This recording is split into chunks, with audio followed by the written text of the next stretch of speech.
દેહથી હું જુદો જ છું એવું મારે નક્કી કેવી રીતે સમજવું હું જુદો જ છું? એ આપણે કાયમ ઘણી વખત કીધા છે આના લક્ષણો.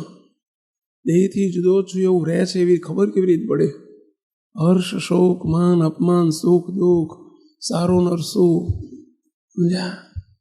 આ બધા દ્વંદથી પર વર્તાય, સહેજે સહેજે વર્તાય. જેટલું બધું પર વર્તાય એટલું છૂટું પડેલું છે. આટલી સાહજિકતા તો આપણી પાસે અપેક્ષા રાખવાની જ હોય. અને એ જ પોતાને જ ખબર પડે સમય સંજોગ આવે ત્યારે, પરિસ્થિતિ આવે ત્યારે.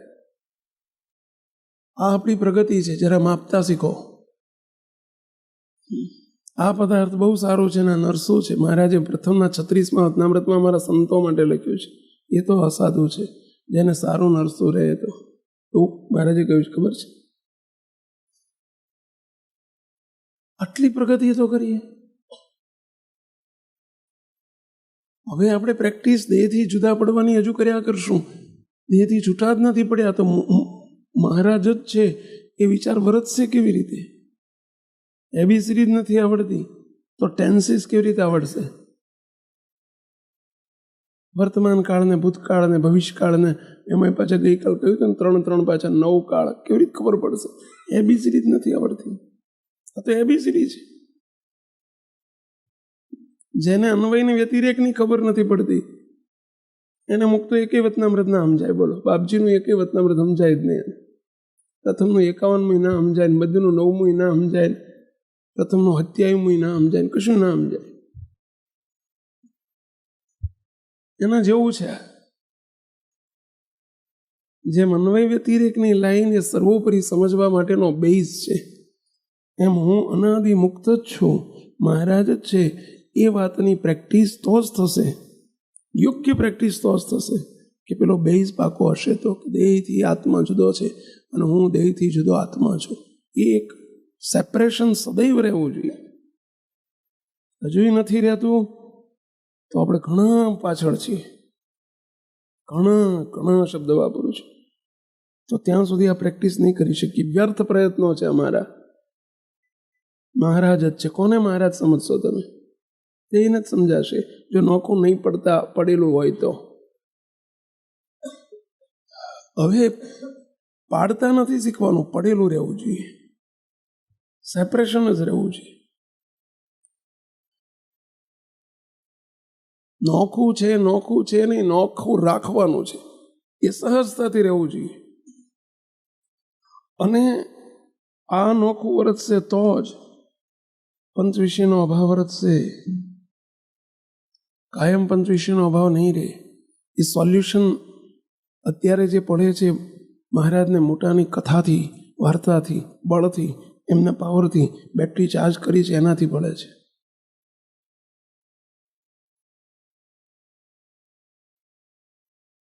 કાયમી નહીં પડે.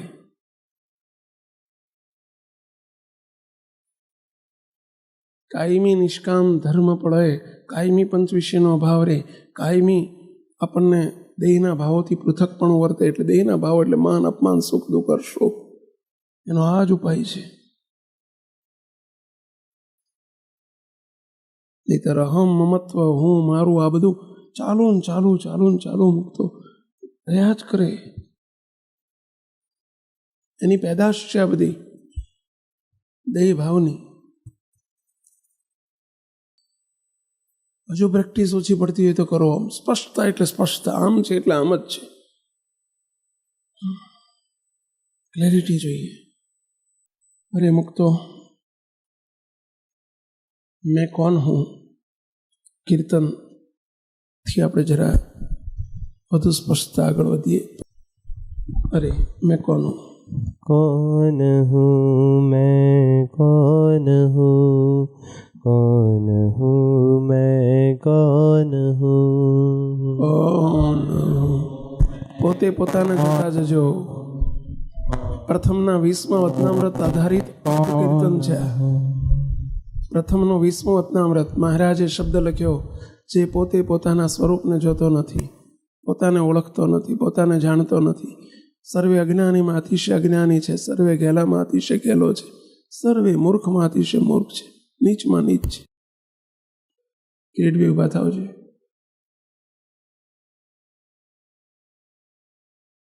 પેલા બેન તમે ઓળખો છો? તમને ઓળખો જ તમે? અત્યારે ખબર પડી કે સાગરભાઈ છે.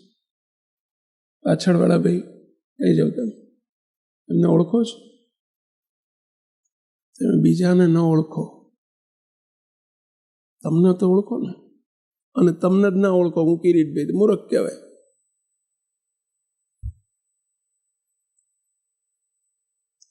આ બાબુભાઈ છે ને, બાબુભાઈને તમે એમ કહો કે એ સાગરભાઈ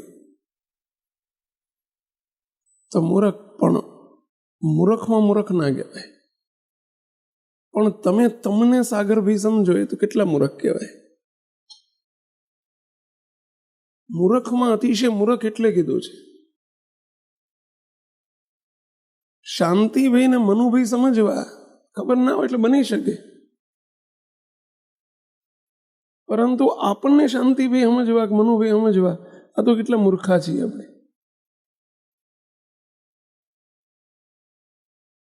બીજાને ઓળખવામાં ભૂલ કરે એ મૂર્ખ છે, પણ પોતાને જ ઓળખવામાં ભૂલ કરે એ તો મૂર્ખમાં મૂર્ખ કીધો. એટલે મૂર્ખમાં મૂર્ખ કીધો.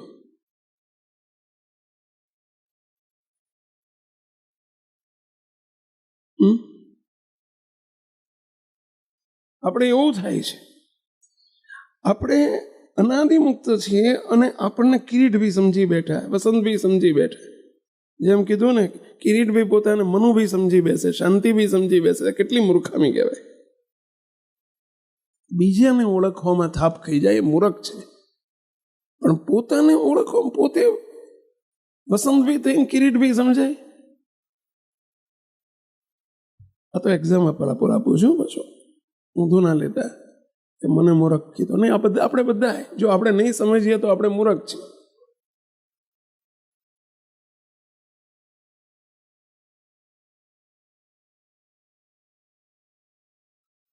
અને આનો જવાબ મેં કોણ હું, એનો જવાબ એટલે જ મેં પ્રથમનો 20મા વતનામૃતનો જવાબ મેં કોણ હું કીર્તન છે. આપણે જરા જોતા જઈએ, પોતાના સ્વરૂપની દ્રઢતા કરતા જઈએ. આવા શબ્દો માત્ર બોલવા માટે નથી. આ પ્રથમના 20માના જવાબ રૂપિયા કીર્તન બનેલું છે.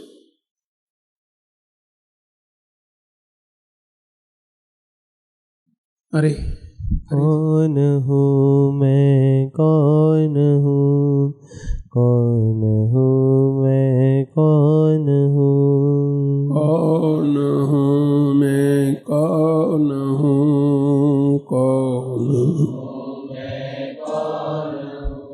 हूँ, स्थूल देह नहीं हूँ, स्थूल देह नहीं हूँ, सूक्ष्म और कारण नहीं हूँ, सूक्ष्म और कारण नहीं हूँ, यह नाम और ये रूप नहीं हूँ, यह नाम और ये रूप नहीं हूँ, पंचभूत का ये शरीर नहीं हूँ, पंचभूत का ये शरीर नहीं हूँ, फिर कौन हूँ मैं, कौन हूँ मैं, कौन हूँ, कौन हूँ मैं, कौन हूँ, कौन हूँ मैं, कौन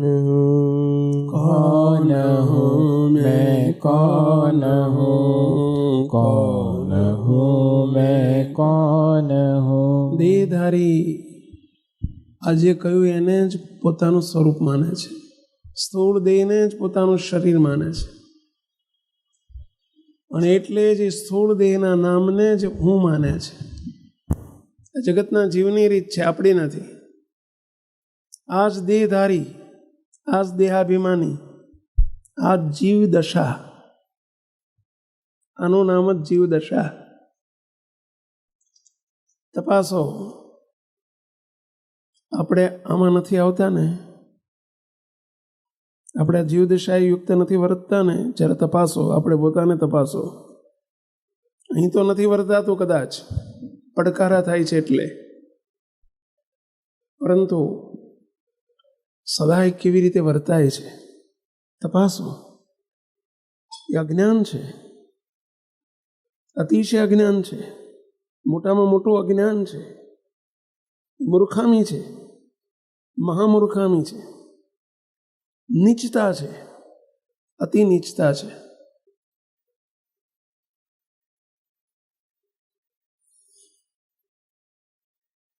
જેમ સત્સંગી થઈને કાંદા લસણ ખાય એ મહામૂર્ખ છે, એમ મુક્ત કર્યા પછી દેહ રૂપે વર્તાય અતિ મહામૂર્ખ છે. આપણા માટે કાંદા લસણ છે, હવે દેહ ભાવે. પરંતુ આપણે આ વસ્તુ શીખતા જ નથી. સત્સંગમાં એકડો જ ઘૂંટાવાય છે. આપણે હવે સત્સંગથી પર કારણ સત્સંગમાં છીએ. ખ્યાલ રાખવાનું, તો આ જ કારણ સત્સંગ. રોજ સવારમાં નાવું ને નાહ્યા પછી પૂજા કરવી ને તો ચોખ્ખા થયા કહેવાય. મહારાજ એમ કહે છે 3 દેહ રૂપી મળ એનો જ્ઞાન રૂપી જડે કરીને ત્યાગ કરતા શીખવું. આ સ્નાન છે. અને એ સ્નાન કરતા શીખવાનું છે. એ કોર્સ કાર્ય સત્સંગમાં છે જ નહીં, સિલેબસ જ નથી. 3 દેહ રૂપી મળને જ્ઞાન રૂપી જડે કરીને ધોવો અને પવિત્ર થવો, તો પવિત્રતા થાય.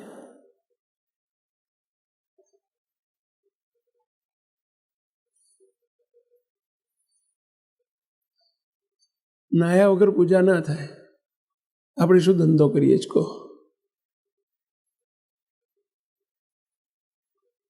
તમને એવું કીધું હોય કે તમે ચંપલ પહેરીને પૂજા કરો, ચંપલ, સ્લીપર નહીં, ચંપલ, ચામડાના ચંપલ પહેરીને પૂજા કરો, ચંપલ પહેરીને રસોઈ બનાવો, બનાવાય? આપ સૌને પૂછો, બનાવાય? તમારું છોકરું કોઈ તૈયાર થાય? એક નાનું છોકરું તૈયાર થાય? પણ આપણે શું ધંધો કરીએ છીએ ખ્યાલ છે? આખું ચામડું ઓઢીને આપણે પૂજા કરીએ છીએ. ચંપલની ક્યાં વાત છે? બોલો, એટલે અતિ મૂર્ખ કીધા છે. ચામડાના ચંપલ પહેરીને પૂજા કરે એ મૂર્ખ, પણ આખું ચામડું ઓઢીને પૂજા કરે અતિ મૂર્ખ. મૂર્ખમાં અતિશય મૂર્ખ. બોલો, જાજરૂ ને અડી જાય નાય નહીં એ મૂર્ખ, પણ આખો જાજરૂ હોતો મળમૂત્ર હોતો જે ભર્યો છે અને નાતો નથી, જમી લે છે ને ખાઈ લે છે ને બધું કરે છે, બોલો એ અતિ મહામૂર્ખ નહીં? મહારાજે જે શબ્દ વાપર્યો છે ને, અજ્ઞાનીમાં અતિશય અજ્ઞાની છે, મૂર્ખમાં અતિશય મૂર્ખ છે, નીચમાં અતિશય નીચ છે, એટલે વાપર્યું છે.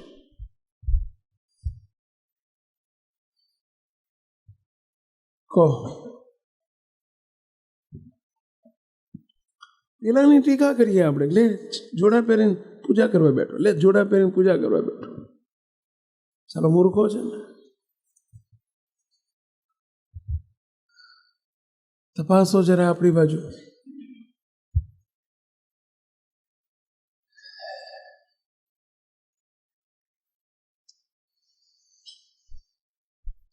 એને નોખો કરી નાખો કે જેથી કરીને તો જ શુદ્ધ આત્મા રૂપે, શુદ્ધ આત્માને જ પરમાત્મા સુધી પહોંચવાનો અધિકાર થાય છે. પરંતુ જે નહીં પહોંચી શકે એને પરમાત્મા જેવા થવું પડશે. પ્રથમ પ્રાથમિકતા તો એક ફિક્સ થઈ જવી જોઈએ આપણી કે હું દેહથી તદ્દન નોખો છું. બસ જે કંઈ વિશેષણો પછી લાગ્યા, અનાદિમુક્તનું વિશેષણ, પુરુષોત્તમ રૂપનું વિશેષણ, આ બધા વિશેષણ આત્માને લાગે, દેહને ના લાગે, દેહધારીને ના લાગે. અનાદિમુક્તનું વિશેષણ દેહધારીને લાગે જ નહીં.